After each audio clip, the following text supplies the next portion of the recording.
오늘 우리에게 주시는 하나님의 말씀은 요한계시록 4장 6절에서 11절까지 말씀입니다. 요한계시록 4장 6절에서 11절까지 말씀 우리가 한 목소리로 같이 읽겠습니다.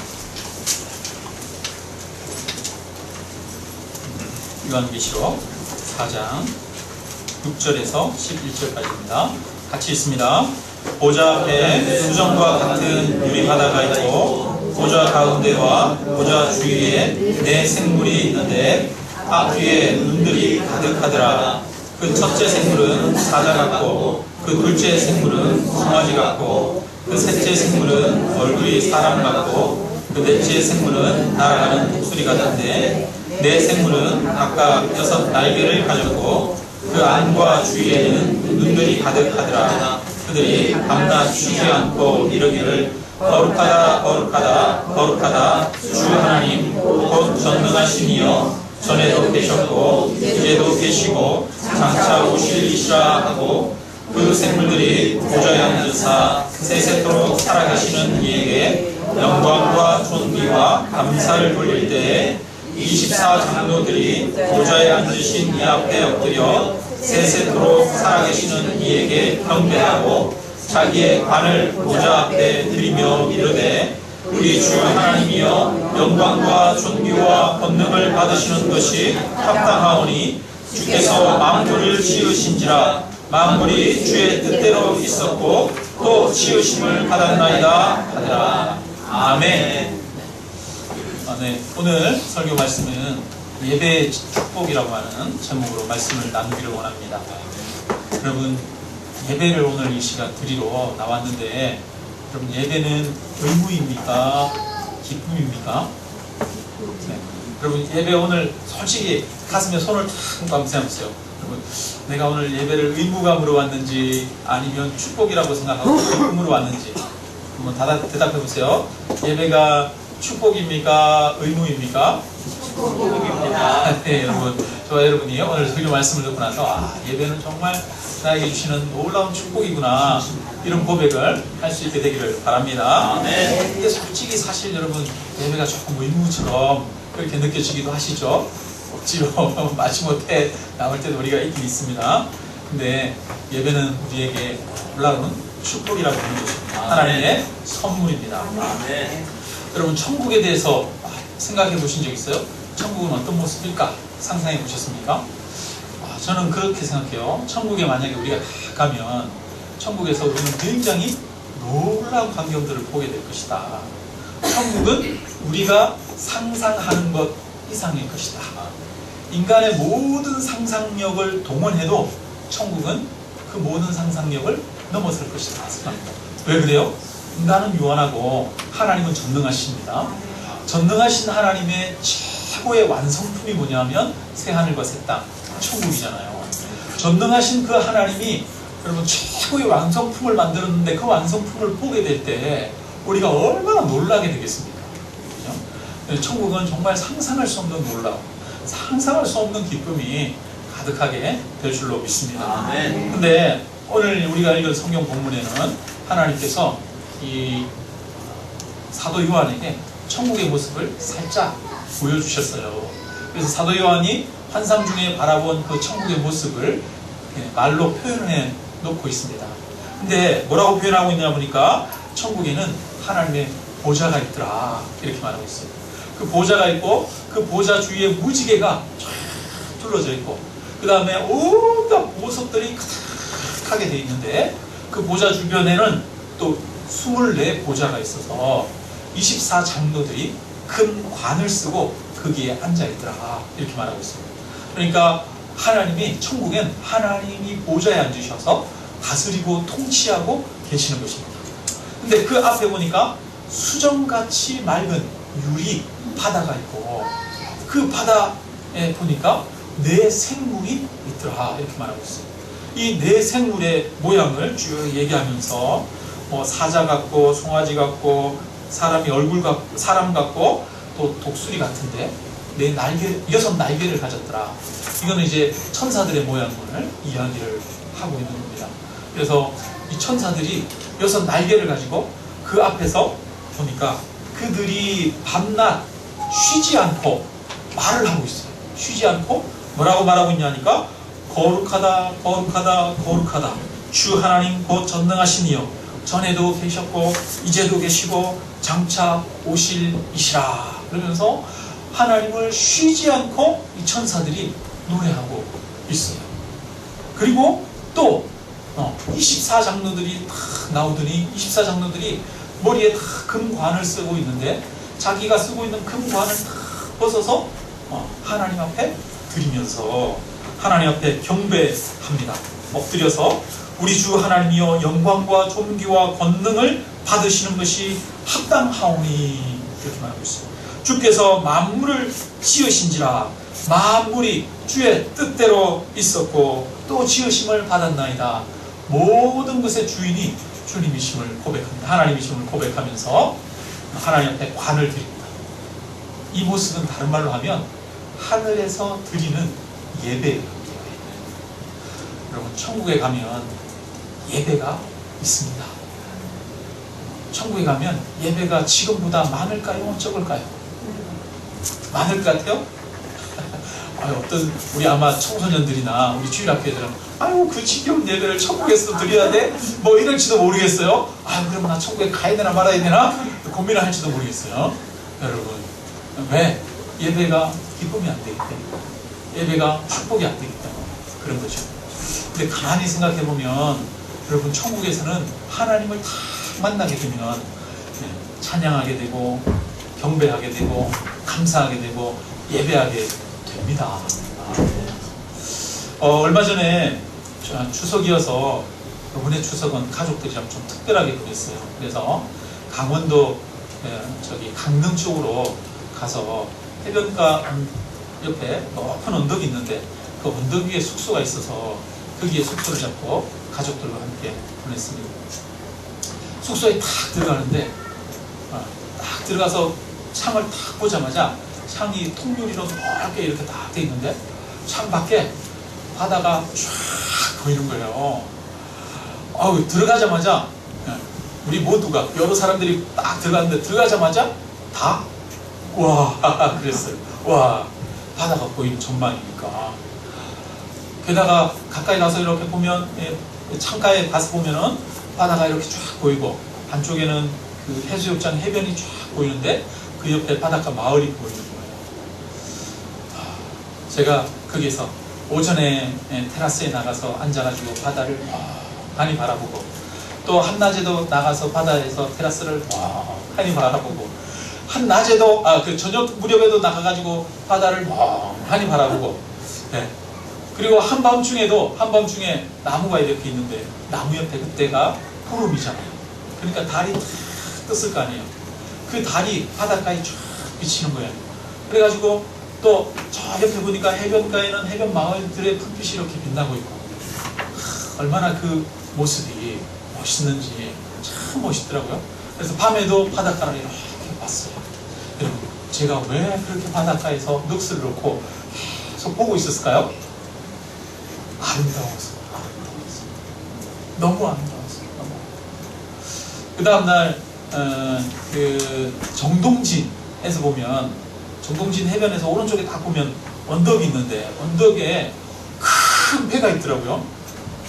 저는 배를 갖다 놓은 줄 알았더니 배 모양의 호텔이더라고요. 선크루저 호텔이라고 하던데 하룻밤 자는데 비싼 데는 한 300만 원 한대요.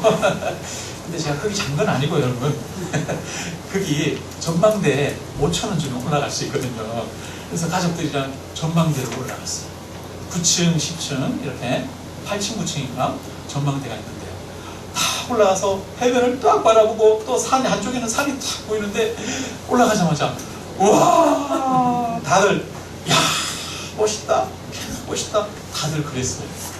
여러분 우리나라 조그마한 나라에 강원도에 있는 그 강릉 앞바다 그 해변만 보고도 제가 감탄을 해가지고 와 그리고 아침에 앉아서 바라보고 점심 때 앉아서 바라보고 저녁 때도 바라보고 그렇게 바라봤어요.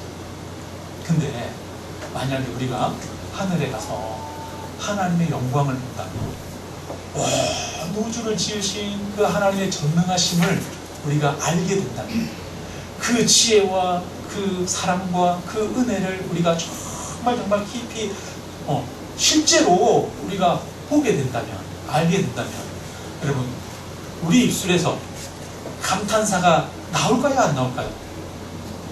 찬양이 나올까요, 안 나올까요? 기쁨이 나올까요, 안 나올까요? 여러분, 기쁨이 그냥 절로 터지는 거죠. 하나님이 얼마나 나를 사랑하시는지 알게 될 때 찬양 안 하고는 견딜 수가 없는 거예요. 하나님의 영광을 보면 기뻐 뛰지 않을 수가 없는 거예요. 그래서 스스로 자기가 자기 관을 벗어서 하나님 앞에 그 관을 내려놓고 하나님 앞에 영광을 돌리면서 세세토록 영광과 존귀가 하나님께 있도다 그러면서 하나님을 찬양하고 예배드리게 되어지는 줄 믿습니다. 아멘. 그러니까 예배는 아름다운 것을 보니까 하나님이 너무 아름다우니까 예배를 그 앞에서 우리가 우러나서 자동으로 드리게 되어지는 거죠. 그래서 천국에는 예배가 넘치는 거예요. 예배가 넘친다는 말은 무슨 말이냐면 감동이 넘친다는 말이에요. 예배가 넘친다는 말은 무슨 말이냐면 기쁨이 넘친다는 말이에요. 은혜가 넘친다는 말이에요. 넘치는 환희가 있다는 말이에요. 그래서 천국은 예배가 있는 곳입니다. 예배. 그래서 하나님은 우리를 지으실 때 우리를 예배하는 자로 지으셨습니다. 아멘. 웨스트민스터 그 요리 문답에 보면 이렇게 말해요. 인간의 제1되는 목적은 하나님을 영화롭게 하며 영원토록 그를 즐거워하는 것이다. 그래서 영원토록 하나님을 영화롭게 하고 하나님을 즐거워하는 것이다 라고 얘기하면 어떤 사람들은 그렇게 말할지 몰라요. 우리는 하나님한테 그냥 도구로 그렇게 하나님을 찬양하는 도구로만 하나님이 우리를 부르셨나? 이렇게 생각할지 몰라요. 그러나 그냥 단순한 도구가 아닙니다. 하나님을 즐거워하는 거예요. 하나님의 영광을 보는 자예요. 이거는 여러분 굉장히 인간에게만 주신 하나님의 놀라운 특권인 줄로 믿습니다. 여러분, 예배하는 자는 특권인 거예요. 예배는.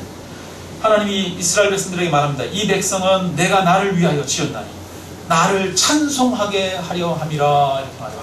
여러분, 하나님을 찬송한다고 하는 것은 특권입니다. 아멘. 우리가 예를 들어서 월드컵 경기를 하는데 월드컵 경기 결승전에 그 경기장에 VIP석에 가가지고 월드컵 경기를 관람했다고 하는 생각이 들었어요. 여러분, 관람하고 나면 여러분이 막 사람들 앞에 와서 그거를 자랑할까요, 안 할까요?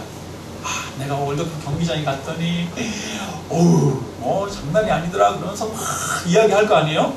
여러분, 그걸 우리는 영광으로 여기잖아요. 영광으로 여기면서 막 그 자랑하면서 자기가 갔다 왔던 경험을 이야기를 할 거예요.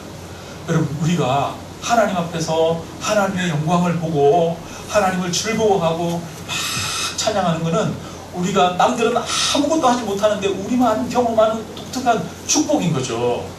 그래서 예배한다는 것은 여러분 우리에게 축복인 줄로 믿습니다. 아멘. 하나님을 즐거워할 수 있는 게 축복인 거예요, 여러분. 네. 그래서 하나님은 사람들로 하여금 하나님을 예배하도록 지으셨습니다.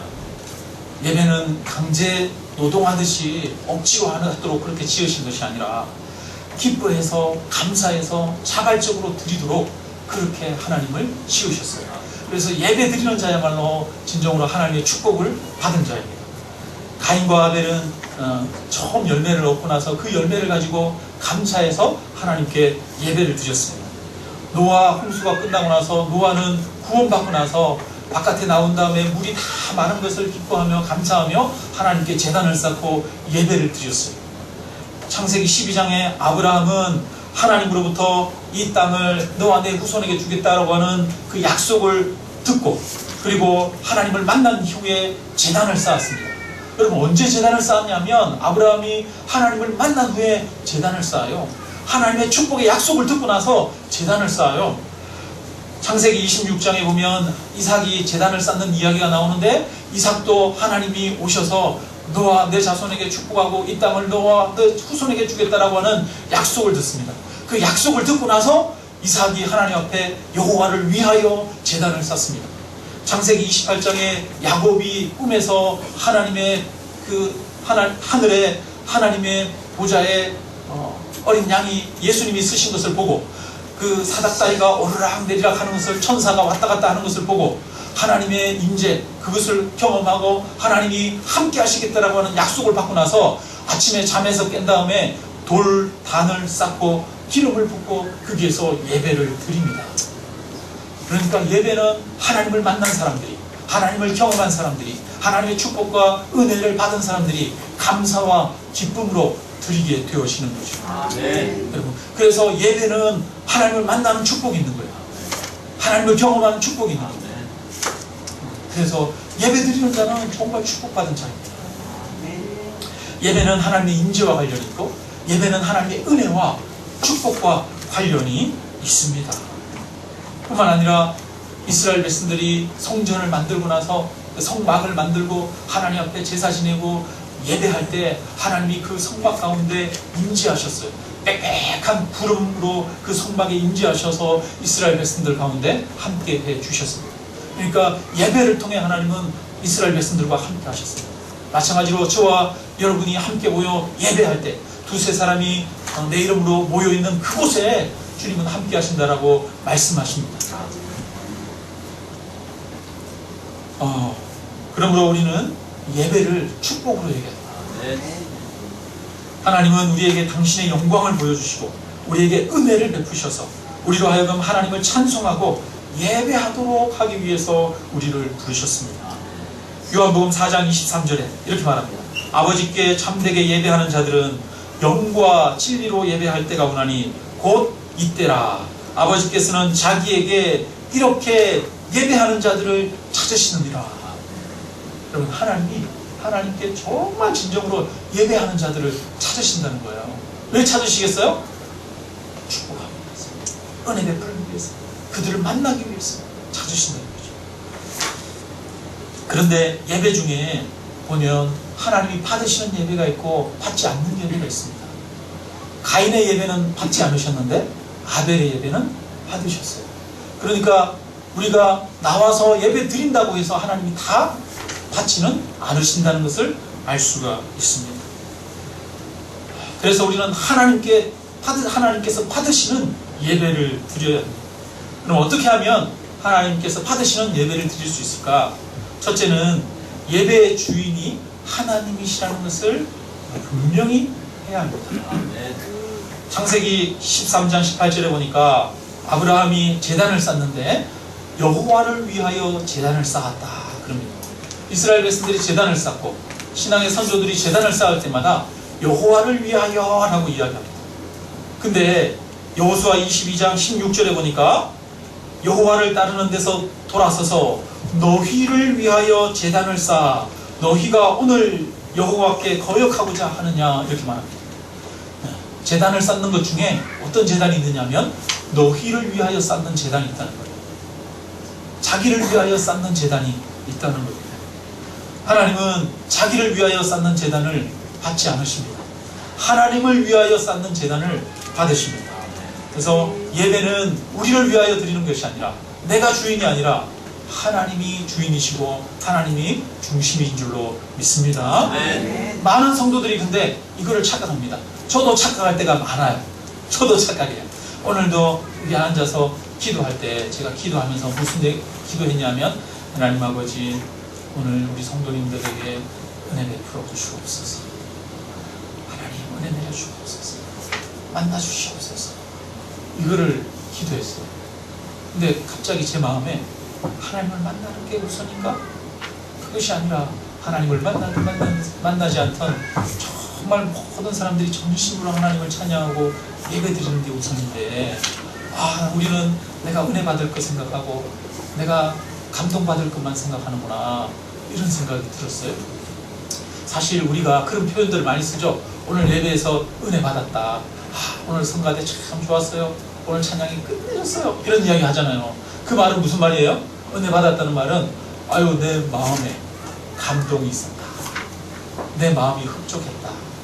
그리고 내가 새로운 어떤 지혜를 얻거나 지식을 얻거나 감동을 얻었다. 이런 표현이잖아요.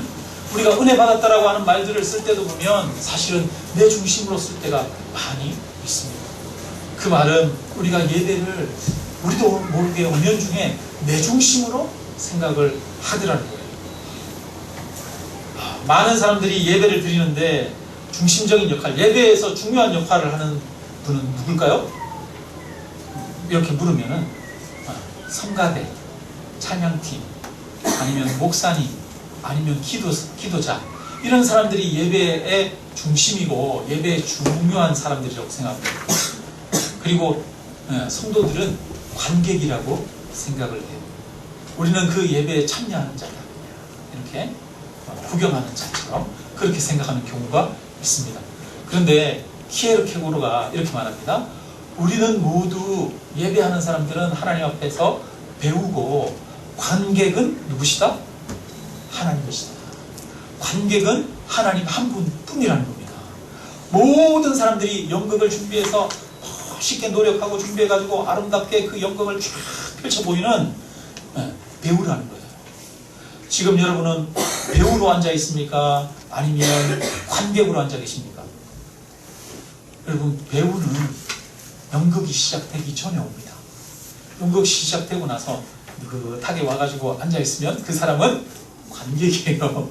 배우는 내가 공연을 해야 되기 때문에 미리 와가지고 옷을 입고 연습을 하고 또 분장도 하고 그러면서 준비합니다. 배우는 졸지를 않아요. 여러분, 조는 사람이 배우가 될 수 없잖아요. 관객은 조를 수 있지만 배우는 다 깨어서 정신을 말똥말똥하게 차리고 집중해서 공연을 하죠. 배우는 중간에 나가거나 왔다 갔다 하지 않아요. 여러분, 배우가 사라지면 연극이 안 되잖아요. 그렇죠? 그래서 우리는 하나님 앞에 이렇게 우리의 힘을 다해서 하나님 앞에 드리는 자로, 여러분, 배우로 이 자리에 와 있는 줄 믿습니다. 이 예배를 받으시는 분은 오직, 이 예배 관객이 되시는 분은 오직 하나님 한 분뿐이십니다. 저와 여러분이 예배 배우가 되기를 주님의 이름으로 축원합니다. 어떤 한 집사님이 개업 예배를 드렸는데, 개업 예배를 드리기 위해서 사람들을 막 초청합니다. 미리 이제 며칠 날 할지 날짜를 다 잡고, 그 다음에 사람들을 초청하고 성도들을 초청하고 목사님한테 설교 부탁도 하고, 그 다음에 또 친척들도 부르고, 이렇게 해가지고 개업 예배를 드리는데, 그 다음에 개업 예배 날이 되니까 화분이 막 들어오는 거예요. 화분에 이렇게 글씨도 예쁘게 써가지고 막 화분 큰 거 작은 거 막 화분도 쫙 들어오고, 또 사람들이 와가지고 첫날 막 구매도 막 이렇게 해주고, 그러니까 막 입도 막 이렇게 올라가고 정신없이 그렇게 예배를 드렸어요.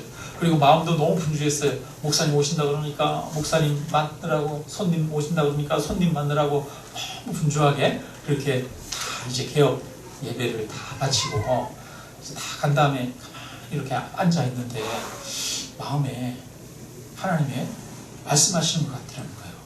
하나님, 너 오늘 이 예배 누구 위해서 드렸니? 그러더라는 거예요. 여러분, 이 예배 누구 위해서 드린 것 같아요? 이 예배의 주인공이 누구니? 손님들 온다고 손님들한테 신경 쓰고, 또 목사님 오신다고 목사님 초청하고 목사님 만나라고 목사가 이 예배 주인공이니?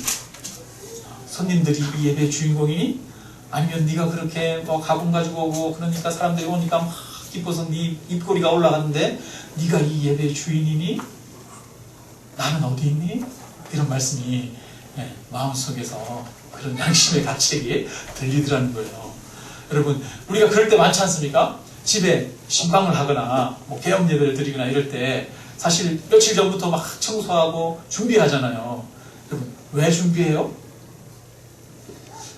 하나님께 예배 드리는 것이 기뻐서 예배를 위해서 준비합니까? 손님들이 우리 집에 오니까 청소하고 준비합니까?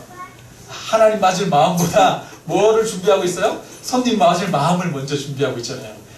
우리가 이럴 때 얼마나 많아요, 그죠? 우리가 그럴 때 많습니다. 사람에게 보이기 위해서 예배 드릴 때 얼마나 많은지 몰라요. 사실 목사가 전화하고 또 순장님들이 전화하고 그래가지고 마지못해서 교회 오는 경우도 사실 얼마나 많습니까? 하나님 때문에 오는 게 아니라, 하나님께 예배 드리기 위해서 오는 게 아니라 사람 때문에 예배 드리러 올 때가 참 많죠. 옛날에 교회를 연회당이라고 그랬어요. 저 어릴 때도 그런 얘기 많이 들었어요. 교회 가면 유일하게 합법적으로 청소년 학생들이 만나가지고 네 박자 게임 이런 것도 하고, 사치기 잡고 이런 거 안 와요? 이런 것도 하고 막 놀고 그랬어요. 그래서 옛날부터 연애당이라고 그랬어요. 제가 아는 한 사람은 자기가 좋아하는 여자가, 자매가 교회를 다녀가지고 교회를 갔어요. 뭐에 관심 있어요? 물론 그렇게 했으라도 교회를 가면 참 좋은 일이죠. 좋은 일이긴 한데, 여러분 교회를 가는데 뭐에만 관심 있어요? 하나님께 관심은 없고 엉뚱한 데 관심 있는 거죠. 제사에는 관심이 없고 제밥에만 관심이 있다 그러는 것처럼 우리가 그럴 때가 사실은 많죠. 군대 가면은 군대 부대장이나 대대장이나 뭐 이런 사람들이, 대대장이나 이런 사람들이, 예를 들어서 교회 다니는 집사거나 안수 집사님이나 이러면 그 부하들이 뭐 대위나 뭐 중위나 이런 사람들이, 아니면 상사나 뭐 이런 사람들이 그 군대 부대도 교회가 있잖아요. 그 교회 주일날 이렇게 예배드리러 온대요. 성도가 늘어난대요. 근데 상사가 이제 바뀌어가지고 이제 대대장이 바뀌어가지고 대대장이 절을 열심히 다니고 법회를 열심히 가는 사람이에요. 그러면 어떻게 돼요? 법당에 사람들이 많이 늘어나고 교회는 싹 빈다는 거예요. 실제로 그렇다고 그러죠. 왜 교회 가는 거예요? 왜 법당에 가는 거예요? 거기에 누가 있어가지고? 대대장이 있어가지고. 누구한테 잘 보이려고? 대대장한테 잘 보이려고 그러는 거죠. 우리가 교회에 갈 때도 사람 보러 갈 때도 많지 않아요? 그렇지 않습니까? 여러분, 그러나 먼저 우리가 하나님 앞에 나아가는 것은, 예배드리러 가는 것은 하나님 앞에, 사람이 아니라 하나님 앞에 나아가는 것인 줄로 믿습니다. 여러분, 하나님이 중심이 되고 하나님 앞에 나아가는 그런 저와 여러분이 되시기를 주님의 이름으로 축원합니다. 두 번째로는 우리가 예배드릴 때 전심을 다해서 하나님 앞에 예배를 드려야 된다는 겁니다. 로마서 12장 1절에 보니까 이렇게 말해요. 너희 몸을 하나님이 기뻐하시는 거룩한 산 제물로 드리라. 이는 너희가 드릴 영적 예배니라. 이렇게 말합니다. 옛날에 구약시대 때 제사를 지냈어요. 그때는 칼을 가지고 목을 찔러가지고 피를 빼고, 그 다음에 피를 다 빼면 가죽을 벗기고 내장을 꺼내고, 그렇게 해서 각을 떠서 몸을 잘라가지고 그거를 제단 위에 버려놓고 불태워서 하나님 앞에 제사를 지냈습니다. 그런데 바울이 말합니다. 이제는 너희가 너희 몸을 거룩한 산 제물로 드려라. 이렇게 말해요. 너희 몸을 제물로 드리는 거예요. 근데 우리 몸을 제물로 드리는데, 우리 몸을 그냥 칼로 찔러가지고 피 빼서 드릴 수는 없으니까 어떻게 드려라? 산 제물로 드려라. 산채로 하나님께 제물로 드려라 라고 말하고 있습니다. 이 말은 뭐냐면 너희 전부를 하나님 앞에 드려라, 너희 자신을 드려라 라고 하는 것이죠. 그래서 예배를 드리러 오는 자는 하나님을 바라보고, 하나님께 내가 내 전부를 드립니다, 나를 드립니다, 내가 하나님께 드려지는 제물입니다 라는 마음으로 드리는 것이 오늘날 우리가 드려야 할 예배인 줄로 믿습니다. 그래서 하나님께서는 이렇게 드리는 예배를 받으시는 거죠. 예수님이 그 바리새인의 집에 들어가 있는데 한 여인이 예수님 곁에 오더니 300데나리온 되는 향유를 깨뜨려가지고 예수님의 머리 위에 부는 거예요. 여러분, 300데나리온이면 지금으로 따지면 한 1년 동안 한 푼도 안 쓰고 모으는 돈입니다. 한 3천에서 4천만 원 정도 되는 그런 향유예요. 엄청나게 값지잖아요. 그 엄청난 값진 향유, 그 값진 향유를 예수님 머리 위에서 탁 깨뜨려가지고, 그래서 이것은 깨뜨린다는 얘기는 향유병도 이 외에는 다른 데 안 쓰겠다는 거죠. 예수님한테 붓는데 그거를 탁 부어서 예수님한테 부어드립니다. 그랬더니 그 옆에 있던 제자들이 막 화를 내는 거예요. 이 값비싼 향유를 팔아가지고 가난한 사람들한테 줬다면 얼마나 큰 도움이 됐겠느냐, 그러면서 막 화를 내는 거예요. 그때 예수님이 뭐라고 하냐면 그 여인을 책망하지 마라. 그 여인은 그 힘을 다해서 내 몸에 향유를 부어 나의 장례를 준비하였다. 온 천하에 복음이 전파되는 곳에 이 여인이 행한 일도 말하여 그를 기억하리라. 이렇게 말합니다. 요즘은 김영란법이 있잖아요. 예수님 정도 되면 여러분 좀 존경받는 목사님 정도 되려면 어떻게 해야 돼요? 성도님이 차 이렇게 탁 사와가지고 차 이렇게 뭐 드리고 뭐 좋은 거 이렇게 드리면 존경받는 목사님이라면 뭐라고 어떻게 해야 돼요? 아유, 이런 거는 받으면 안 됩니다. 안 받겠습니다. 이래야 되는 거잖아요. 김영란법에 의하면 얼마 이상 안 돼요? 10만 원이에요? 네. 김영란법에 의하면 식사도 몇만 원 이상이면 안 되잖아요. 그럼 예수님 정도 되면 김영란법 정도는 적용해서 이거는 이렇게 하면 안 되지! 이렇게 예수님이 얘기해야 되는 거 아닙니까? 근데 예수님이 3천만 원, 4천만 원짜리 향유를 다 깨뜨려가지고 예수님 머리 위에 그걸 다 쏟아부었는데 그거를 허비한다라고 이야기하지 않습니다. 예수님이 뭐라고 합니까? 이 여인이 그 힘을 다하여 나의 장례를 위해서 준비한 것이다. 나에게 좋은 일을 한 것이다. 복음이 전파되는 곳에 이 여인이 행한 것이 다 함께 전해지리라 이렇게 말합니다. 그러니까 예수님은 우리가 힘을 다해서 받으시는 거죠. 그게 막 이 3천만 원짜리 향유에서 값비싼 향유에서 받은 것이 아니라 그 여인이 힘을 다해서 하나님 앞에 드린 것이기 때문에 그것을 받으신 것입니다. 예수님이 성전에서 있는데 한 이 과부가 오더니 성전 헌금함에다가 헌금을 딱 넣는 거예요. 근데 보니까 2렙돈이에요. 렙돈은 이 화폐 단위로 가장 적은 화폐 단위입니다. 우리도 보면 화폐 단위 여러 가지 있지 않습니까? 뭐 1,000원짜리, 10,000원짜리, 5,000원짜리 여러 가지 있죠. 있는데 뭐 100원짜리, 10원짜리 이런 것도 있죠. 요즘은 우리가 볼 수 있는 제일 작은 화폐 단위가 어떤 거예요? 뭐 10원짜리 이런 거 아니겠습니까? 1원짜리? 1원은 보기 좀 힘들고 10원짜리는 아직 볼 수 있죠. 가장 작은 화폐 단위가 렙돈이에요. 근데 2렙돈을 이 과부가 와가지고 헌금함에 탁 넣는데 하나님, 예수님이 뭐라 그러냐면 그걸 보고 나서 다른 사람들은 부유한 중에 헌금하지만 이 여인은 가난한 중에 자기 생활비 전부를 하나님께 드렸다. 그러면서 이 여인이 다른 모든 사람들보다 가장 많이 드렸다. 이렇게 말씀하십니다. 근데 여기에서 나오는 생활비 전부는 다른 단어로도 번역이 될 수 있어요. 생명이라고 하는 단어로도 번역이 될 수 있습니다. 이 여인은 자신의 생명을 하나님 앞에 드리듯이 드린 것입니다. 그래서 예수님이 그것을 보고 다른 모든 사람들보다 많이 드렸다라고 말씀하시는 거예요.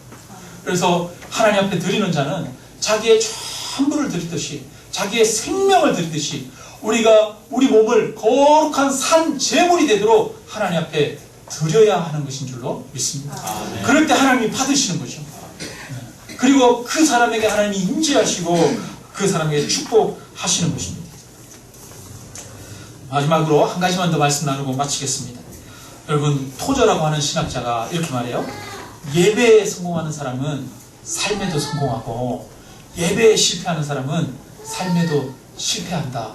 이렇게 말했습니다. 여러분, 정말 그렇게 생각하십니까? 예배에 성공하는 게 정말 중요해요. 예배를 전심을 다해서 하나님을 중심으로 하나님을 높여드리는데 초점을 맞춰서 하나님을 경배하고 찬양하며 온전한 마음으로 내 생명을 다해 나를 드립니다라고 하는 마음으로 예배를 드리는 게 정말 중요합니다. 예배에 성공해야만 우리의 삶에 성공할 수 있어요. 왜냐하면 그것이 하나님의 원리이기 때문입니다. 요한 3서 1장 2절에 보면 이렇게 말해요. 사랑하는 자여, 내 영혼이 잘됨 같이 내가 범사에 잘되고 강건하기를 내가 간구하노라. 이렇게 말합니다. 하나님의 법칙은 영혼이 잘되는 것 같이 범사가 잘되는 거예요. 우리의 영혼이 잘될 때 우리의 삶이 풀어지는 역사가 나타나고, 우리의 영혼이 잘될 때 가정이 회복되고, 우리의 영혼이 잘될 때 일터가 회복되는 역사가 있어지는 줄로 믿습니다. 그것이 하나님의 원리예요. 영혼이 잘 돼야 관계가 건강해지고, 영혼이 잘 돼야 우리의 육체도 건강해질 수가 있는 것이죠. 하나님의 원리는 우리의 영이 잘 되는 거예요. 그러면 우리의 영이 어떻게 해야 잘 될 수 있습니까? 우리가 예배를 통해서 그 예배 가운데 하나님 앞에 온전히 우리 자신을 올려드릴 때 하나님이 예배 가운데 임재하시고 우리를 만나십니다.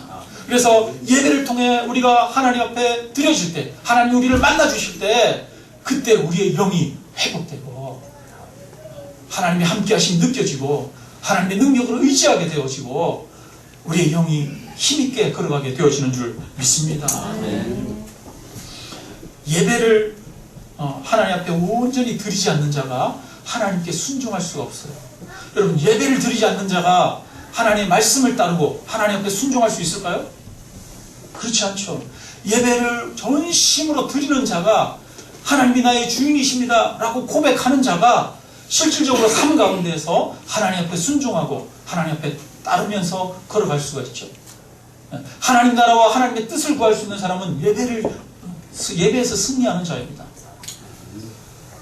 그래서 하나님 예배에서 승리할 때 하나님의 뜻을 따르게 되고, 그래서 하나님의 능력이 우리에게 나타나게 되어지는 것이죠. 구약 성경에 보면 예배 드리는 사람들이 다 축복을 받아요. 여러분, 다윗처럼 예배의 사람이 없죠.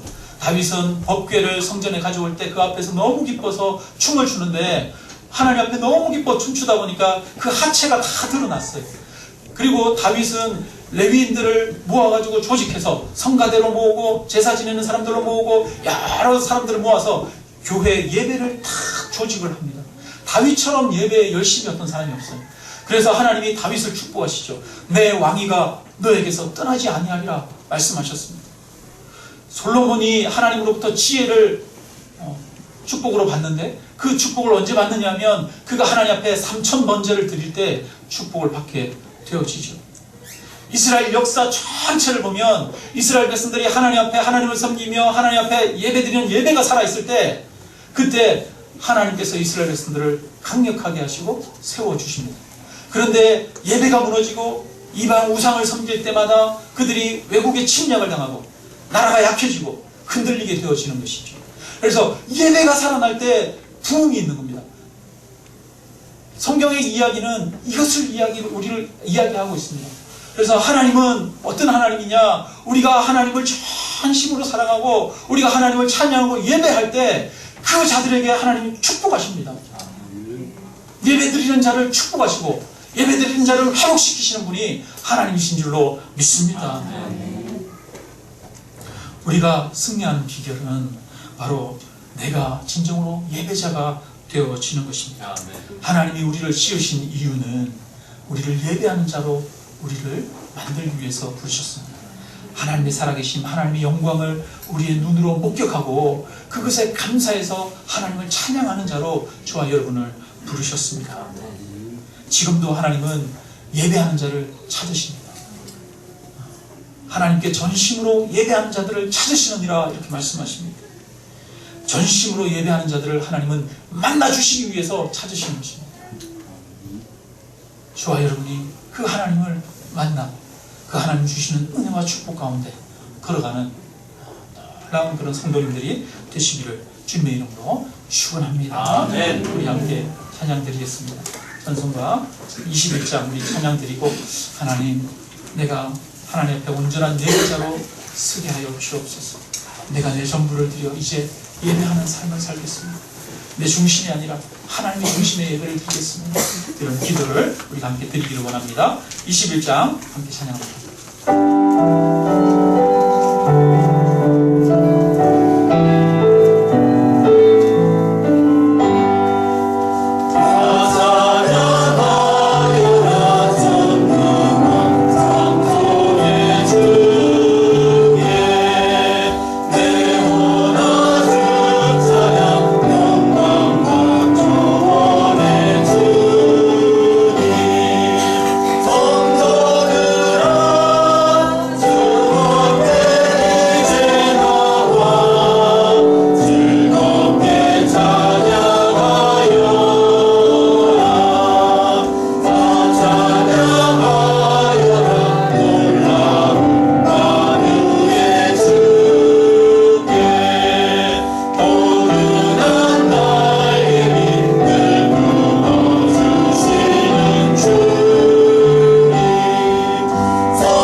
하은이가 처음으로 교회 왔는데 하은이 엄마 아빠 하은이 데리고 앞으로 한번 나와주시길 바랍니다. 우리 다 같이 오늘 예배와 말씀을 생각하면서 하나님 앞에 우리 함께 기도하는 시간 가지도록 하겠습니다.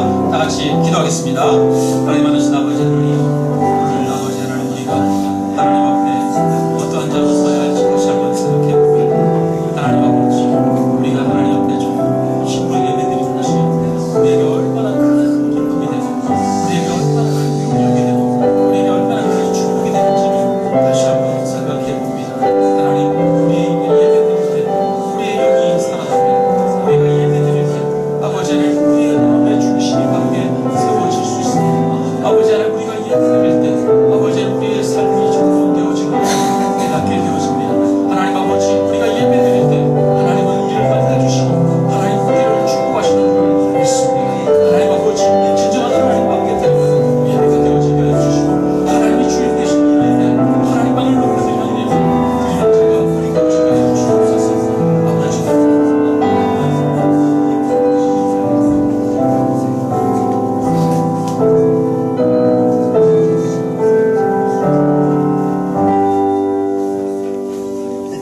하나님 아버지, 오늘도 우리를 축복하여 주셔서 우리를 이 예배 자리로 불러주심을 감사합니다. 하나님, 예배는 의무가 아니라 예배는 우리에게 주시는 하나님의 놀라운 축복인 것을 다시 한번 깨닫게 됩니다. 예배 드릴 때 우리가 하나님을 만나며 예배를 통하여 우리의 영이 소생하며 예배를 통하여 우리가 무엇을 행해야 될지 우리의 삶이 정돈되어지고 예배를 통하여 우리가 하나님의 능력을 덧입게 되는 것을 다시 한번 깨닫게 됩니다. 하나님은 우리에게 축복하시며 우리를 만나시기 위하여 우리가 진정으로 예배드리는 자가 되기를 원하신다는 그 말씀을 우리가 기억하게 하시며 아버지, 우리가 하나님 앞에 일평생토록 전심으로 우리 자신을 제물로 드려 예배드리는 삶을 살 수 있도록 인도하여 주옵소서. 예배가 의무가 아니라 예배가 날마다 기쁨이 되게 하시고 예배가 날마다 축복이 되게 하여 주옵소서. 하나님 아버지, 우리의 전부를 드리며 우리의 주인이 하나님이심을 고백하는 마음으로 우리가 예물을 드립니다. 하나님, 이 예물을 받아 주옵소서. 아버지 하나님, 11조를 드리고 감사헌금을 드리고 주일헌금을 드리는 이 손길들을 받으시고 하나님 축복하시며 우리의 삶을 인도하시고 함께하여 주옵소서. 하나님뿐만 아니라 하나님 앞에 이 땅을 섬기며 하나님 앞에서 봉사하며 살아가는 모든 성도들을 주님 받아 주옵소서. 아버지는 사람을 대할 때 사람에게 하듯 하는 것이 아니라 하나님께 하듯 하는 모든 성도들의 그 섬김을 받으시옵시고 하나님께서 영광 거두어 주옵소서. 하나님, 우리 성도님들을 주님 축복하여 주옵시고 날마다 하나님의 은혜 안에 걸어가게 하여 주옵소서. 감사합니다. 예수님의 이름으로 기도드리옵나이다. 아멘.